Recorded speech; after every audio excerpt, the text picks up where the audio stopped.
What's up mga Lods? Nandito tayo ngayon sa Matiktik, Norsagaray, Bulacan. Nakita nyo naman, ang ganda-ganda dito. At sa video na to, pag-uusapan natin yung isang comment na nabasa ko sa channel natin. Tinanong niya tayo kung ano bang diskarte natin kapag maubusan tayo ng gas. Kasi alam naman natin na si YTX ay walang gas gauge. Kaya tara, sa video na to, pag-uusapan natin yan.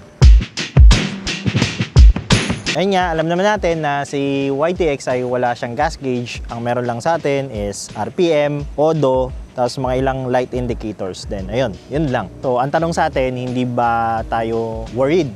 Nag-worry ba ako? Totoo lang, sa mga biyahe ko na malalayo, never naman ako nag-worry ng gas. Kasi malaki naman ang tipid kasi niya. Sa 7.6 liter, na hindi ko pa sure yun sorry, hindi ko pa confirm yun. Pero sabihin natin 7.6 liter na tank capacity ni YTX, hindi naman ako nag-worry doon. Per litro kasi ni YTX ay nasa estimate 50 to 60. Depende nyo sa throttle play mo. So sabihin na natin 50 para malaman natin kung ilan yung capacity, yung kilometers na pwede nyong ibiyahe sa isang full tank, i-times natin sa 7.6. Hindi mo talaga kailangan mag-worry kasi yung 1 liter niya umaabot na ng 50 kilometers. Ang ginagawa ko para malaman ko kung ilang kilometro yung dapat kong i-travel, Google Map. Open mo lang yung Google Map, tapos doon sa destination, ipapakita naman sa'yo ni Google Map kung ilang kilometers yung ibabiyahe mo. Hindi siya sobrang accurate pero sapat na para malaman kung ilang kilometers o ilang gas yung makukonsume mo. For example, yung viral natin na Bicol ride, nasa 600 km. From from Zambales to Sorsogon. So yun yung estimate ni Google Map. Kailangan ko doon ng 2 full tank. Sapat na yung 2 full tank doon.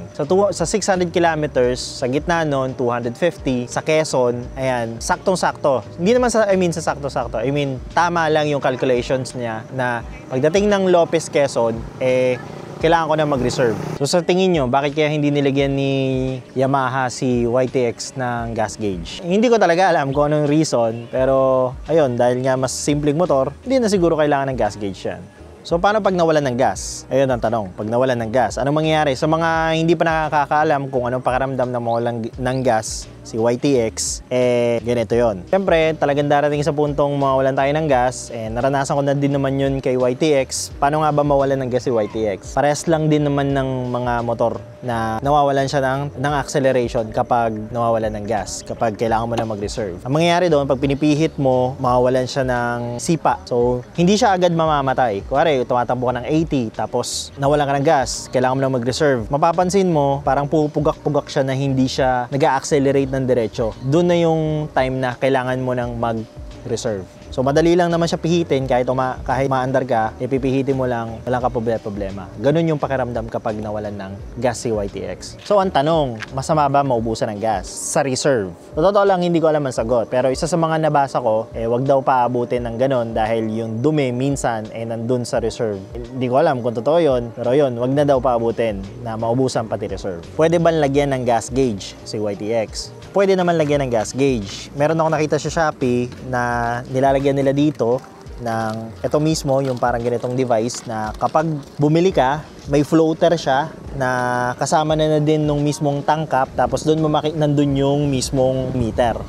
Pwede naman. Kaso para sa akin, worth it ba? Sa 50 km na reserve, guro naman hindi ka na mauubusan doon. 50 km sa 1 litro, actually 1.6 nga or 1.1, hindi ko ma-confirm pero yung 1 litro pa lang, hindi mo na kailangan ng gas gauge. May time na nag-reserve ako. For example, sa Gumaca, yung last video ko sa Bicol, sa Gumaca ako nag-reserve. Tapos, ang dadaanan ko pa Gumaca Bypass Road. Ang layo nun. Pumasok ako ng 6 PM sa Gumaca Bypass Road. Lumabas ako doon ng 7.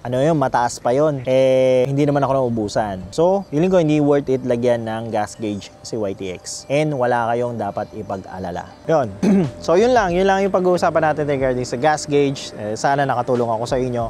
Comment na kayo, lalo na sa mga veteran natin dyan, lalo na pagdating sa gas gauge, para makatulong din kayo sa mga nagpo-prospect o sa mga gustong bumili ni YTX o gustong malaman kung ano yung details regarding sa gas management ni YTX 125. In short, wala kayong dapat i-worry.